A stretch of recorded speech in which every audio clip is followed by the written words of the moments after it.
잠시 기도드리겠습니다. 하나님 감사합니다. 거룩한 주의 날 우리를 불러주시고 하나님 앞에 거룩한 예배 드리게 하심을 감사를 드립니다. 오늘 말씀 가운데 친히 하나님 역사하여 주시고 성령께서 우리의 마음과 우리의 귀를 복되게 하여 주시옵소서. 예수 그리스도 이름으로 기도하옵나이다. 아멘. 여러분들 참 반갑습니다. 이렇게 주 안에서 만나서 함께 하나님의 말씀을 나눌 수 있도록 하나님께서 은혜 베풀어 주신 것 감사하고, 또 제가 여기 오면서 부산이 참 좋더라고요. 이런 한국 가곡이 있어요. 산 너머 저 하늘이 그리운 것은 멀고 먼 고향이 있기 때문, 멀고 먼 고향이 그리운 것은 고향의 어머니가 그립기 때문, 고향의 어머니가 그리운 것은 어머니보다 더 귀한 사랑이 없기 때문, 미국에 살면서 멀고 먼 부산이 그리운 것은 부산 국제영화제가 그리워서가 아니라 산성교회가 있기 때문, 산성교회가 그리운 것은 산성교회에 홍구 목사님, 배남숙 사모님이 계시기 때문, 그리고 우리 함께 복음을 위하여서 눈물로 땀 흘리며 기도하면서 우리 니카라과 선교에 힘썼던 귀한 장로님, 권사님들, 귀한 청년들, 귀한 성도님들이 계시기 때문, 이를 위하여 온 교회가 힘을 합하여서 기도하고 복음으로 우리가 하나로 연결되었기 때문. 할렐루야. 제가 산성교회 설교를 하러 가면 우리 예일교회 성도님들은 제가 마치 고향교회에 가는 것처럼 기뻐하세요. 그리고 우리 윤희주 장로님이라고 선교위원장 하시는 장로님이 계시는데, 목사님 가시면은 꼭 우리 함께 선교를 했던 젊은 청년들 맛있는 것 사주시고 오세요. 이거 쉬운 얘기가 아니잖아요. 어떻게 미국과 한국, 그것도 부산에 멀리 떨어져 있는데 어떻게 그런 얘기를 할 수가 있겠어요? 이것은 주 예수 그리스도의 복음 안에서 우리가 하나가 되었기 때문인 줄 믿습니다. 저는 오늘 여러분들과 함께 주의 손이 함께 하시는 교회라는 제목으로 함께 은혜를 나누고자 합니다. 우리는 모두 교회를 사랑해요. 그리고 교회가 부흥하기를 원합니다. 그런데 교회 부흥이라고 하는 것은 제가 목회를 하면서 깨달은 것이 제가 애쓰고 제가 노력하고 제가 원한다고 되는 것이 아니더라고요. 교회 부흥은 되어지는 것이더라고요. 언제? 오늘 본문 말씀에 해답이 있네요. 주의 손이 함께 하시니 수많은 사람들이 믿고 죽게 돌아오더라. 할렐루야. 주의 손이 함께 하셔야 되는 것이 교회 부흥이고, 주의 손이 함께 하셔야 수많은 사람들이 믿고 큰 무리가 주께로 돌아오게 될 줄 믿습니다. 그러면 주의 손은 어떤 손인가? 제가 주의 손을 한번 묵상을 해보니까 저에게는 무엇보다도 주의 손은 구원의 손이에요.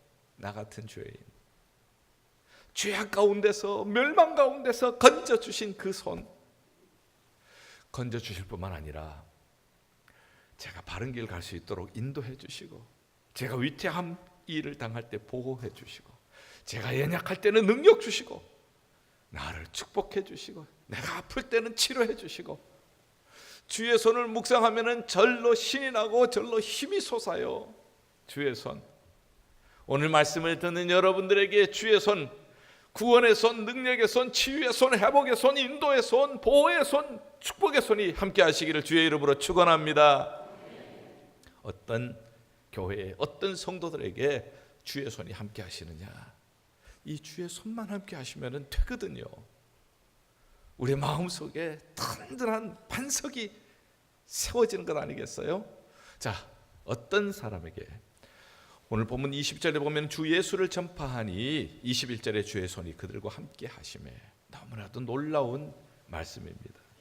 우리가 교회라고 생각하면 교회 여러 가지를 생각할 수가 있을 거예요. 교회 그러면 건물도 생각을 하고, 교회 프로그램도 생각하고, 여러 가지 조직 부서 생각할 수가 있을 것입니다. 그러나 교회에서 가장 중요한 것은 주 예수를 전파하는 일입니다. 주 예수를 전파하니 주의 손이 그들과 함께 하셔서 수많은 사람들이 믿고 주께 돌아오더라. 교회에서 가장 중요한 것은 주 예수 전파, 전도, 선교, 이때에 주의 손이 함께 하시는 줄 믿습니다. 예수님께서 영광스러운 모습으로 변화된 변화산의 모습이 마태복음 17장, 마가복음 9장, 누가복음 9장에 나타납니다. 사복음서 중에 마태, 마가, 누가복음에 나타납니다. 예수님께서 원래 하늘에 계셨던 그 모습처럼 빛나고 찬란한 모습으로 변화되어지십니다. 그런데 그 산에 모세, 엘리야 하늘에서 내려오셔서 함께 거기에서 예수님을 만나는 겁니다. 너무너무 황홀하고 너무 거룩한 그러한 장면입니다. 아니 도대체 모세와 엘리야가 왜 하늘에서 내려오셔서 예수님을 만난 것인가? 모세는 구약의 율법의 대표, 엘리야는 구약의 선지자의 대표. 예수님을 만나서 도대체 무슨 대화를 나누었을까 궁금한 거예요. 마태복음에는 무슨 대화를 나누었는가 설명이 없고요. 마가복음에도 설명이 없어요. 그런데 누가복음을 보니까 누가복음 9장 31절에 대화의 내용이 나오는 거예요. 무슨 대화의 내용? 예수님의 별세를 얘기를 하더라는 겁니다. 그렇다면 이 말씀은 이렇게 해석이 되어지는 겁니다. 구약의 율법과 구약의 선지서를 통틀어서 하늘나라의 최대의 관심은 예수님의 별세, 다시 말하면 예수님의 십자가의 죽으심에 있다는 것입니다. 왜 하늘나라에서는 이러한 예수님의 별세에 대한 최대의 관심을 가지시는가? 하나님이 세상을 이처럼 사랑하사 독생자를 주셨으니 이는 저를 믿는 자마다 멸망치 않고 영생을 얻게 하려 하심이니라. 하나님의 최대의 관심은 저와 여러분 죄로 멸망하지 않고 영원한 생명을 얻게 하심인 줄 믿습니다. 이게 하늘나라의 최대의 관심이에요. 예수님의 보혈 없이 죄 사함을 받을 길이 없기 때문이죠. 체코의 영화 중에 모스트라고 하는 영화가 있습니다.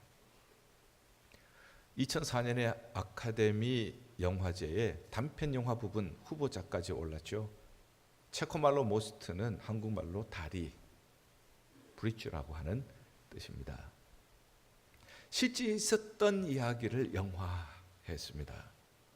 어떤 아버지가 있었어요. 아버지가 아들과 함께 사랑하는 외아들과 함께 살았습니다. 그 아버지의 일은 강이 있고요. 강 위로 철길이 있습니다. 배가 지나가면 철길을 올려주고 그래서 배가 지나가도록 하고 배가 지나가면 다시 철길을 내려서 기차가 지나가도록 하고 이러한 일을 하던 분이었습니다. 아들이 한 번은 아빠가 일하는데 아빠를 따라가고 싶어 했습니다.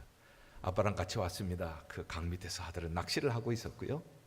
아버지는 이제 기계실에 들어갔습니다. 배가 지나가서 다리를 올려놓은 상태였습니다. 그런데 기차가 오는 것입니다. 빨간 신호등을 보지 못하고 기차가 멀리서 옵니다. 아들은 아빠에게 그 장면을 알려주기 위해서 아빠 하고 소리를 지릅니다. 그런데 기계실에서 일을 하고 있던 아버지는 그 아들의 소리를 듣지를 못합니다. 이대로 가다가는 거기에 있는 사람들이 다 죽게 생긴 거예요. 아들이 급한 나머지 자기가 다리에 갔습니다. 아빠가 하던 일을 보았기 때문에 자기가 그 손잡이를 어떻게든지 내려서 철길이 다시 이어지고 기차가 지나갈 수 있도록 해주고 싶었습니다. 그런데 어린아이가 손을 뻗쳐서 그 손잡이를 잡으려고 하다가 그만 실수를 해서 그 다리 밑으로 떨어지게 되어집니다. 기계 사이에 아이는 끼게 되어집니다. 나중에 뒤늦게 아빠가 그 차가 오는 것을, 기차가 오는 것을 보았습니다. 급한 나머지 아들이 어디 있는지 아들의 위치를 파악을 합니다. 그런데 강에서 낚시하던 아들의 모습이 보이지 않습니다. 빨리 이제 손잡이를 잡기 위해서 다리로 갑니다.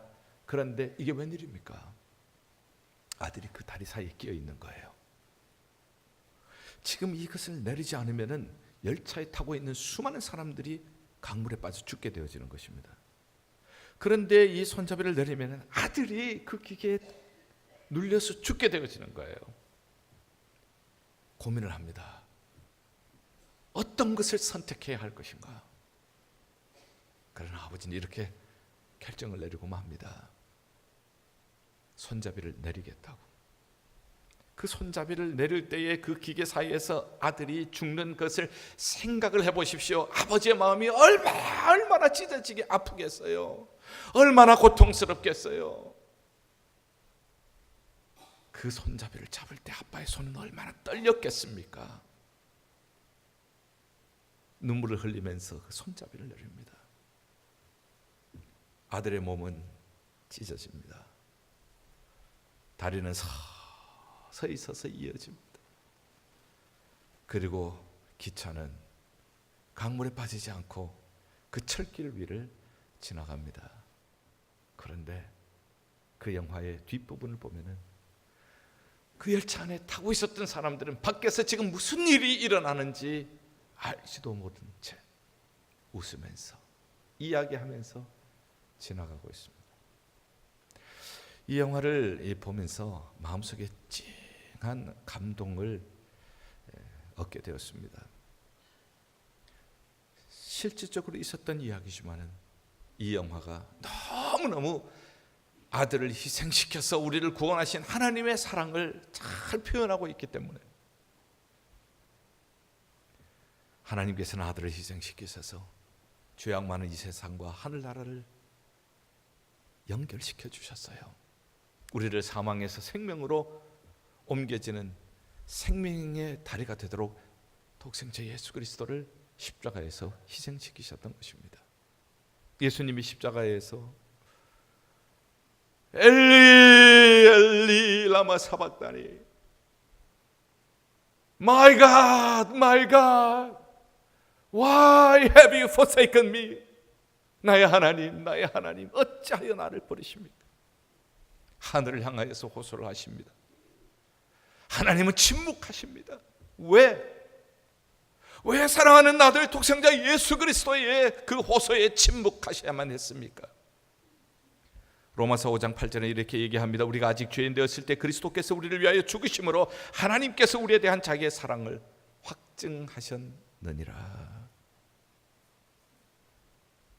우리를 향한 사랑 때문에, 여러분들을 향한 사랑 때문에, 예수님을 희생시키시더라도 우리를 구원하시고자 하시는 그 아픈 사랑 때문에 예수님은 말씀하셨습니다. 요한복음 14장 6절에 내가 곧 길이요 진리요 생명이니 나로 말미암지 않고는 아버지께로 올 자가 없느니라. 이렇게 예수님은 자기를 희생하셔서 하나님께로 우리가 돌아갈 수 있는 다리가 되어 주셨습니다. 할렐루야. 여러분, 하나님께서는 교회를 통하여서 이 복음이 온 세상에 증거되기를 원하십니다. 오늘 우리가 다들 요즘은 전도하기가 어렵습니다, 선교하기가 어렵습니다 하고 얘기를 합니다.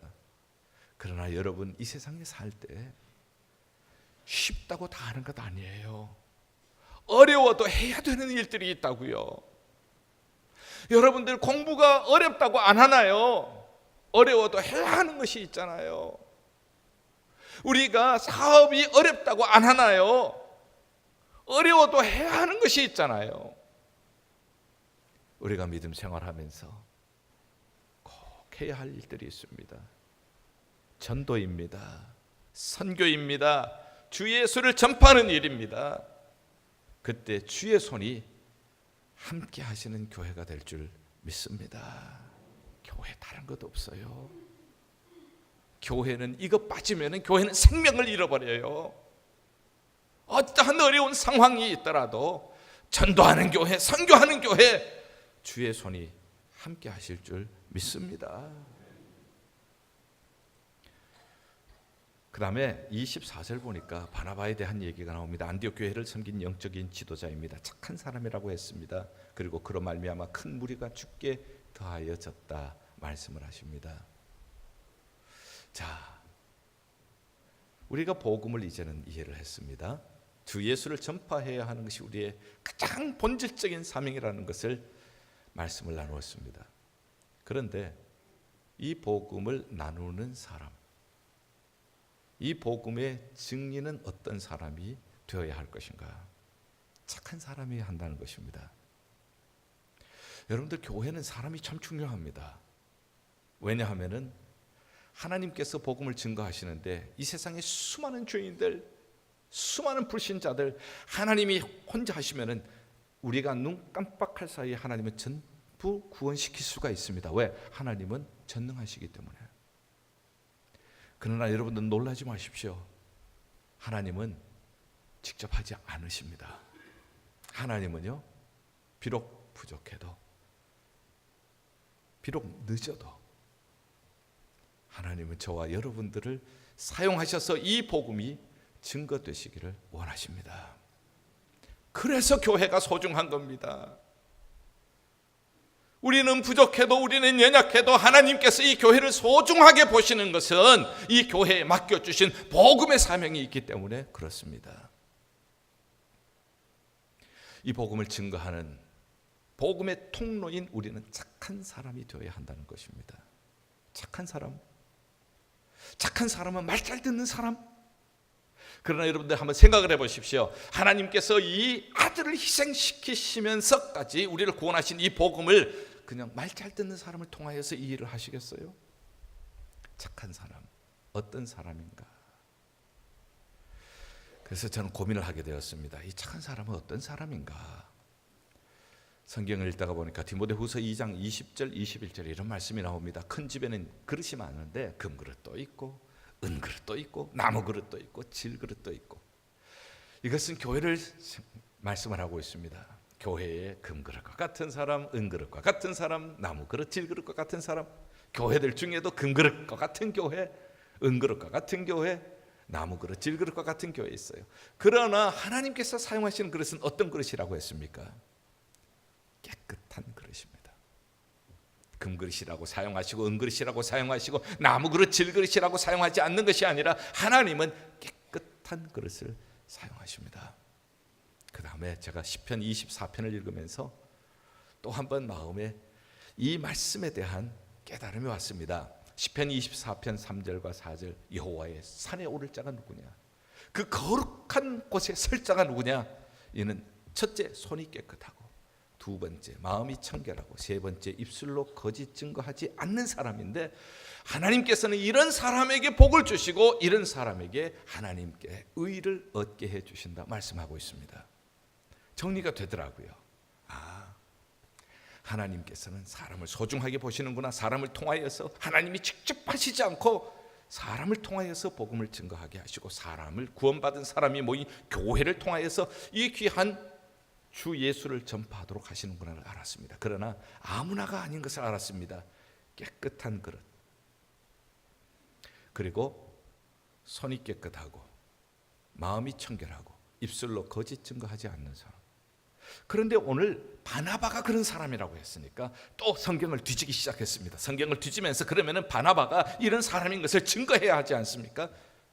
그래서 성경을 보다가 보니까 사도행전 4장 36절 37절에 보니까 바나바의 얘기가 나오는데, 바나바는 자기 소유를 팔아서 어려운 사람, 곤고한 사람, 그런 사람들을 위해서 사도들 앞에 자기가 판 것을 내어놓은 거예요. 손이 깨끗하더라고요. 자기 손으로 남을 때리고 다른 사람의 것을 빼앗고 다른 사람을 밀어서 자기가 앞서는 사람이 아니라 자기 것을 팔아서 자기 희생을 통하여서 다른 사람을 섬기는 사람. 손은 됐어요. 그러면 이제 바나바의 입술은 거짓 맹세하지 않는 자로다. 입술은 어떤 입술일까? 가만히 읽어나가다 보니까 바나바는 위로의 아들이라는 뜻이 있더라고요. 원래 바나바는 이름이 요셉이에요. 그런데 사도들이 바나바를 위로의 아들이라고 부른 거예요.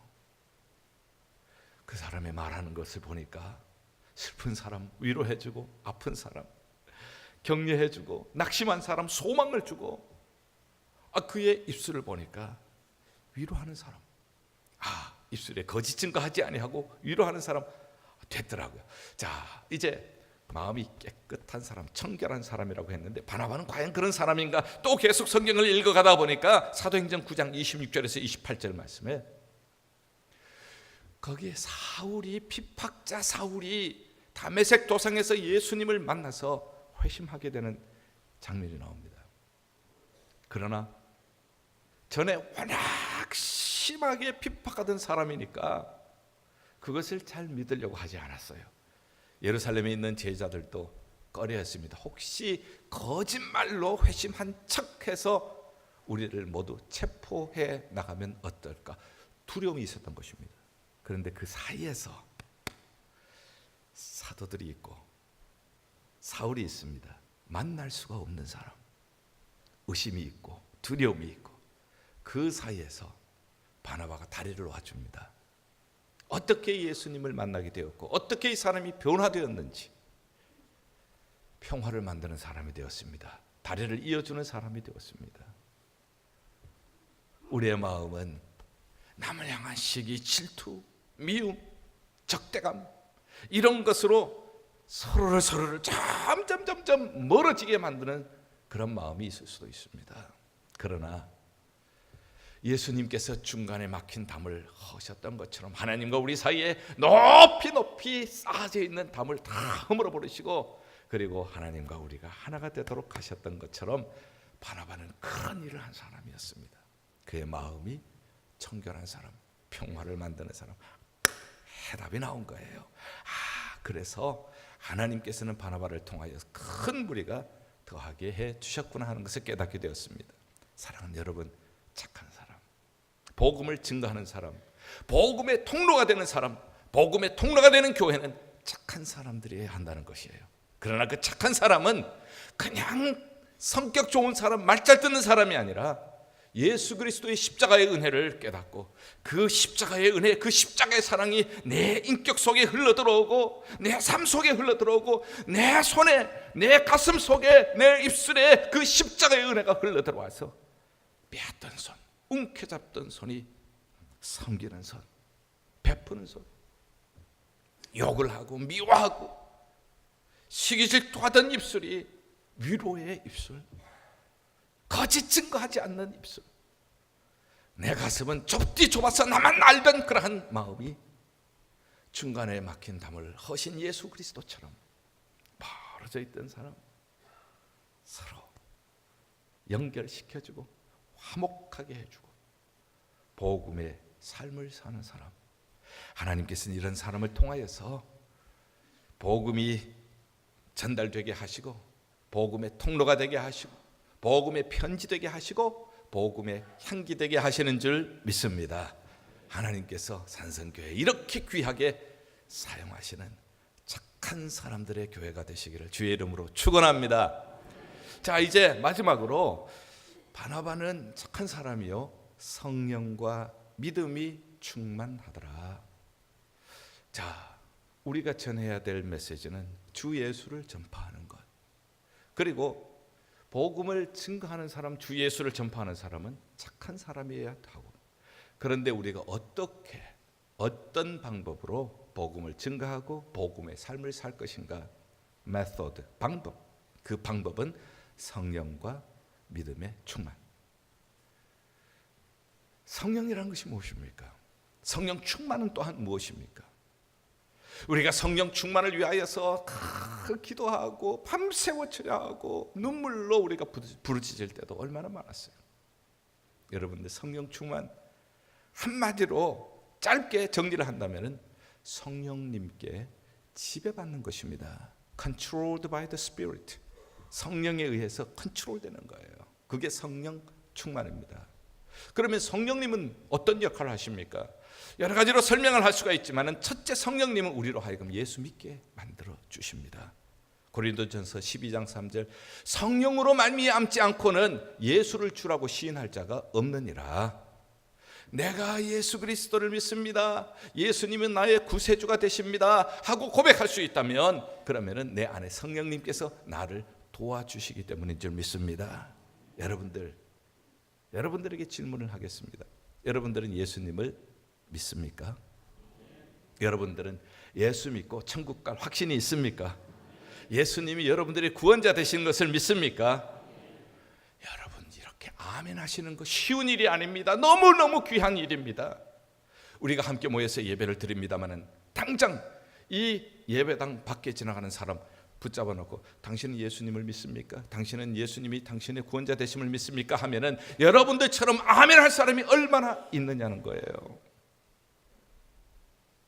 우리가 이렇게 예수님은 나의 구원자이십니다, 예수님께서는 나를 구원하시기 위하여서 십자가에서 피 흘려 나를 구속해 주신 분입니다 하고 고백할 수 있는 것은 성령님의 도우심인 줄 믿습니다. 성령님은 우리가 이렇게 예수님을 믿게 하실 뿐만 아니라 성령님은 또한 우리로 하여금 예수님을 점점 닮아가게 만들어 주십니다. 이것을 우리가 신학적인 용어로 성화라고 얘기를 하죠. 저희 교회도 보면은 옛날에 다 한 가닥 하시던 분들이 많아요. 그런데 지금은 너무너무 변화된 분들이 많이 계세요. 제가 여기도 보니까 옛날에 한 가닥 하신 분들이 많이 보이시네요. 그런데 지금은 다 천사의 얼굴처럼 변한 것은 성령님께서 여러분들을 날마다 변화하도록 도와주셨기 때문인 줄 믿습니다. 그리고 성령님은 내가 연약할 때 능력 주셔요. 그래서 그 능력을 받아서 주의 일 하도록, 그러니 예수 믿게 해주시지요, 예수님 닮게 해주시죠, 예수 그리스도의 복음을 증거하고 주께서 주신 사명 감당하도록 도우시니 성령의 충만함을 받지 않고 어떻게 우리가 신앙생활을 할 수 있느냐는 거예요. 성령의 지배를 받는데 가장 걸림돌이 뭔지 아세요? 나 자신이에요. 내가 제일 걸림돌이에요. 갈라디아 5장 17절에는 내 안에 성령님도 계시지만 육신의 소욕이라고 하는 것이 있어요. 육신의 욕망을 따라 살아가고 아직까지도 변화되지 않는 옛 습관을 가지고 살아가고, 이러한 육신의 소욕이 있는데 육신의 소욕이 강하면 강할수록 성령님은 역사하실 수가 없어요. 그러나 성령님께 지배받고 성령님께 순종하면 내 안에 있는 육신의 소욕은 점점 힘을 잃어가게 될 것입니다. 성령 충만을 위해서 가장 중요한 것은 바로 나의 속에 있는 육신의 소욕을 버리는 거예요.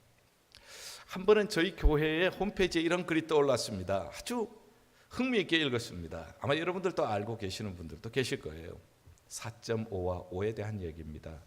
4.5와 5가 있었다. 4.5는 5에 비해서 0.5가 부족하지만 언제나 5 앞에 서면은 두렵고 떨리는 마음으로 서게 되었다. 5는 4.5만 보면은 폭군처럼 함부로 되었다.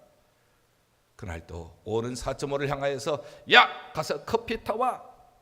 그런데 그날은 달랐다. 4.5가 5를 향하여 눈을 딱 뜨더니 네가 타먹어. 그 광경을 보고 있던 2와 3이 벌벌벌 떨면서 야, 너 왜 그래? 너 미쳤어? 5가 화나면 얼마나 너 무서운지 알잖아. 너가 왜 그래 오늘? 그때에 4.5는 얘기했다. 나 오늘 점 뺐다. 여러분들 4.5에서 점을 빼면 얼마입니까? 45. 45는 5의 몇 배죠? 9배. 그러니 두려울 것도 없는 거예요. 점만 빼면은 두려울 것이 없는 거예요. 저는 어렸을 때부터 오른쪽 눈 밑에 큰 점이 있었습니다. 제가 어렸을 때 많이 울었나 봐요. 그래서 저는 팔남매인데 저 위로 계시는 누님과 형님들이 그것은 너 눈 밑에 점 때문에 많이 우는 거야. 그게 눈물점인데 너 우는 눈물을 받아먹고 자라는 거야. 저는 그렇게 그 점과 30년을 살았습니다. 사랑하는 여인이 생겼습니다. 이제 결혼을 약속을 하고 결혼 날짜를 잡았어요. 그런데 이런 결혼할 때가 되니까 최고의 것을 사랑하는 사람에게 해주고 싶었어요. 그래서 제가 아내에게 물었습니다. 내가 점을 빼고 결혼을 하면 좋겠는데 어떻게 생각하느냐고. 그러니 활짝 웃으면서 저도 사실 그것을 원했지만 차마 얘기를 못했는데 먼저 얘기를 해줘서 너무너무 고마워요. 그렇게 얘기한 사람이 저 뒤에 앉아 있는데 점을 뺐습니다. 점을 빼고 탁 나타났더니 너무너무 기뻐하는 거예요. 저는 그때 배웠습니다. 점을 빼면 사랑하는 사람이 기뻐한다는 것을 알았습니다. 제가 목회를 하면서 저에게 힘들었던 것은 목사가 되었지만 아직까지도 제 안에 남아있는 인격적인, 영적인 그러한 점과 같은 아직까지 덜 표현한 그러한 저의 예습관, 이런 것들로 인하여서 몹시 괴로워할 때가 많이 있었습니다. 그때마다 하나님 앞에 회개의 눈물을 흘리며 주님, 이것까지 다스려 달라고. 그때 하나님께서 기뻐하시는 것을 알았습니다. 그러다가 성경을 읽을 때 베드로후서 3장 14절을 읽었습니다. 깜짝 놀랐어요. 그러므로 사랑하는 자들아, 너희가 이것을 바라보나니 주 앞에서 점도 없고 흠도 없이 평강 가운데서 나타나기를 힘쓰라.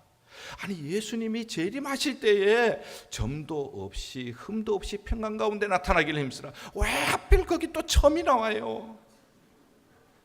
저는 이렇게 이 말씀을 이해를 했습니다. 예수님이 재림하실 때 점 빼고 만나자, 그렇게 이해가 되어지더라고요. 근데 여러분, 살다가 보니까 이 점이 한 번 뺀다고 다 되는 게 아니더라고요. 뿌리가 있어서 또 돋아나더라고요. 제가 어제 제주도에서 부산으로 왔습니다. 부산에 와서 제일 먼저 한 일이 뭔지 아십니까? 점을 뺐습니다. 아직까지 흉터가 조금 보일 거예요. 예수님이 재림하시는 그날까지 우리가 점을 뺄 때 우리에게 성령의 능력이 우리를 통하여 힘있게 나타나게 될 줄 믿습니다. 우리가 점을 뺄 때 우리 교회에 하나님의 놀라운 축복이 임하게 될 줄 믿습니다. 그리고 주님 만나는 그날 우리가 점도 없이 평강 가운데 주님을 만나는 귀한 축복이 있기를 주의 이름으로 축원합니다. 바나바는 착한 사람이고 그리고 성령과 믿음이 충만하더라. 복음을 증거할 때 방법으로 성령 충만, 믿음 충만이라는 것 말씀을 나눴습니다. 그러면 믿음이란 무엇인가? 저는 믿음을 이해할 때 마태복음 14장 22절에서 33절 말씀을 통하여서 믿음의 의미를 다시 한번 깨닫게 되었습니다. 믿음은 시선이라고요. 갈릴리 바다에 빠져가는 베드로를 건지는 장면이 거기에 나오죠. 밤에 풍랑이 있는데 두려워서 떠는 제자들, 멀리서 흰 옷을 펄럭이면서 물결 위를 걸어오시는 분이 계시는데 보면서 유령이다 두려워서 떨고 있을 때 예수님께서 내니 안심하라. 베드로가 얘기하죠. 주님, 정말 주님이시라면 나도 물 위를 걷게 해주십시오. 예수님이 그래 와라. 풍랑이는 파도 그 위를 배에서 나가서 예수님을 바라보면서 물 위를 걸어갑니다. 사랑하는 예수님이 이 위기 가운데 찾아오셨군요. 정말 감사합니다 하면서 가다가 아차 생각을 하는 것이 물보다가 무거운 것은 가라앉는다. 내가 지금 뭘 하고 있지? 바람을 바라보면서 빠져들어가기를 시작합니다. 주님 살려주세요. 그때 주님이 하신 말씀, 믿음이 작은 자야 왜 의심하였느냐. 믿음은 시선이더라고요. 우리가 살고 있는 이 세상에도 풍랑이 있습니다. 바람이 불어와요. 미국에도 최근에 허리케인인 하비, 얼마 오면서 휴스턴 지역, 플로리다 지역 초토화가 되었어요. 아니, 그리고 라스베가스에서는 무슨 전쟁도 아닌데 사람들을 기관총으로 갈겨서 수많은 사람을 죽게 하는 일들. 멕시코에서는 지진이 있었는데 8.1인가요? 멕시코 선교사님이 보내주시는 사진을 보니까 건물이 멀쩡하게 서 있다가 그냥 푹 가라앉아 버리더라고요. 고층 빌딩이 그대로 폭 가라앉아 버린. 거기에다가 북한에서는 계속 미사일을 쏴대고요, 핵실험을 한다고 하죠. 우리 해외에 나가 있는 교포들은 우리 조국 대한민국이 잘 돼야 나가 있는 사람들이 평안한 거예요. 안심이 되고요. 그래서 이런 일이 있을 때마다 많이 기도합니다. 정말 이 세상에는 풍랑이 일어나고 있습니다. 세찬 바람이 불어오고 있습니다. 그러나 중요한 것은 바람을 바라보면은 바람에 빠져들어가게 될 것입니다. 풍랑을 바라보면 풍랑에 빠져들어가게 될 것입니다. 그러나 예수님을 바라보면은 물결 위를 걷는 능력을 주께서 허락해 주실 줄 믿습니다. 시선입니다. 문제는 어디든지 있어요. 교회도 사람이 모인 곳이에요. 그러니 말도 여러 가지 말이 있을 수도 있습니다. 그러나 믿음의 말이 아닌 말도 있을 수가 있어요. 그러나 우리가 문제를 바라보면 문제에 빠져들어갑니다. 그러나 문제의 해답이 되시는 예수님을 바라보면 물결 위를 걷게 될 줄 믿습니다. 대한민국 여자양궁, 우리 대한민국 여자양궁은 올림픽에서 아주 단연 금메달 후보감이죠. 그런데 한번 올림픽을 앞두고 어떻게 여자양궁 선수들이 훈련하는가 하는 것을 방영해 준 적이 있습니다. 아주 재미있게 보았어요. 육군 연병장에 가서 연병장에서 관역을 세워놓고 주변으로는 장병들이 소리를 지르고 북을 치고 꽹과리를 치면서 막 소리를 지릅니다. 그런데 그 고함치는 소리에 흔들리지 않고 북소리에 흔들리지 않고 정확하게 쫙 당기니까 관역에 화살이 꽉 꼽히는 거예요. 그렇구나, 이게 바로 금메달을 따는 비결이구나 하는 것을 알았어요. 때로는 조롱소리가 들릴 수가 있습니다. 때로는 위협의 소리가 들릴 수도 있고요. 그러나 우리가 바람에 파도에 시선을 빼앗기지 않고 우리의 관역, 우리의 목표인 예수 그리스도를 바라보게 될 때 우리는 물결 위를 걷는 기적의 주인공이 될 줄 믿습니다. 제가 좋아하는 찬송 중에 시선이라고 하는 찬양이 있어요.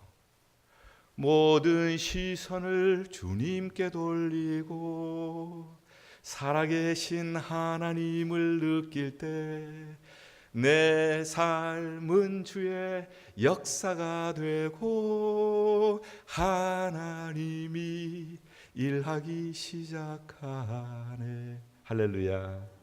여러분, 시선을 주님께 돌릴 때 살아계신 하나님을 느끼기 시작할 것입니다. 그때 내 삶은 내 삶이 아니라 하나님의 역사가 될 것입니다. 우리 산성교회, 우리의 시선을 주님께 돌리고 그때 살아계신 하나님을 느끼는 교회가 될 것입니다. 산성교회의 역사는 산성교회의 역사가 아니라 하나님의 역사가 될 줄 믿습니다.